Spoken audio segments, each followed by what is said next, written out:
Ask God. Ask God.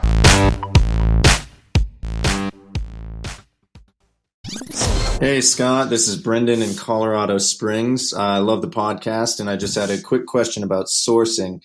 I was wondering if you had any experience with using, I think it's called 1688 for sourcing as opposed to Alibaba.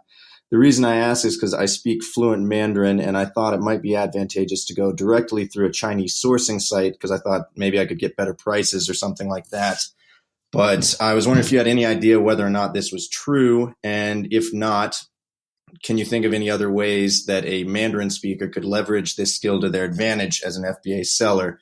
Seems like a really valuable skill in this business, but I currently haven't found exactly how to apply it. That's it for now. Love all the great content. Have a good one. Hey, Brendan, thank you so much for the question, and thank you so much for being a listener. I do appreciate each and every one of you, and I want to thank you personally for listening, and I do appreciate you. So yeah, this is pretty cool. I've actually heard of this website.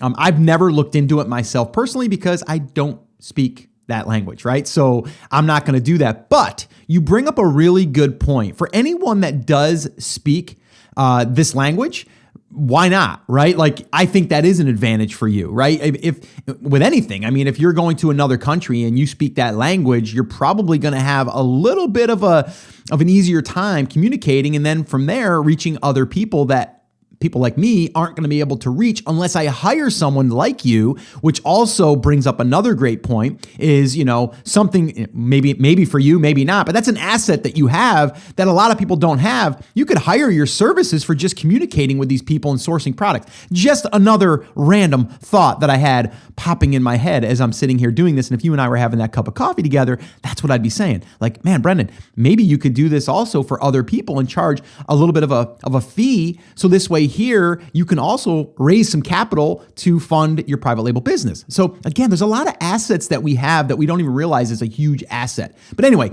talking about this website, it's 1688.com is the website. And I've heard of it. I've actually seen it before, but I didn't go much further than that because obviously I wasn't going to be able to take advantage of it, right? Or at this time. I mean, if I had someone in my I guess my inner circle or, someone that I could reach out to, I may have. But because I've kind of already gotten through the initial stages, I've got a pretty good network of people that I can reach out to and help me with this. And I know like guys over at Guided Imports, I mean, they can help with this, but this particular idea is a pretty good one, I believe, for anyone that does speak this language, or if they know someone that does, because again, there's going to be less people on there, especially in our world, in a sense, right? Because we're all going to a very similar place: Alibaba, AliExpress, or maybe some of the other known ones, but. This would definitely, to me, be an opportunity for you. And I would also consider doing some I guess, freelance work, if you will, as far as like saying, maybe I'll do, 10 of these a month for people and charge a small fee. And then, you can have a little side income that could also fund your private label business to get started. So just another thought for you. But anyway, I just wanted to say, I think this is a good opportunity. And, guys, if you haven't checked that out, it's 1688.com is the site. And you can go check it out. I'll link up in the show notes as well. And I mean, you're going to go there and probably be like, oh, this is cool, but I can't communicate really that well because I don't speak that language. So you're going to have to find someone like Brendan that can actually do some translation for you. But I definitely think that it's an opportunity. I have never used it, so I can't say 100% if it's good product going through there. I'm hearing that it's similar to like Alibaba, and again, it's another marketplace. So definitely check it out. It's another avenue for us private labelers to go out there and find sourcing.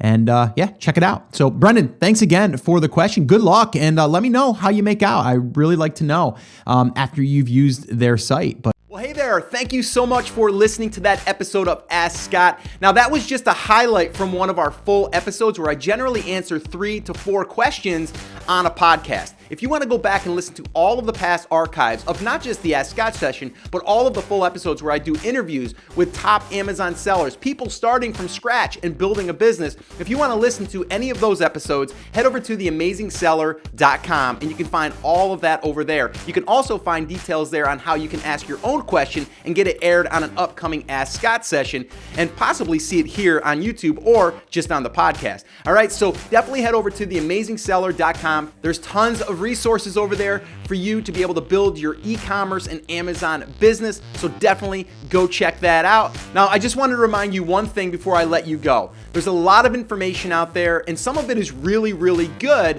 What I want you to remember is you have to not just consume the information, you have to actually apply that information. So take this information that you learned here today and apply it to your business, and this way here you can get results. As my shirt says, I wear it almost daily.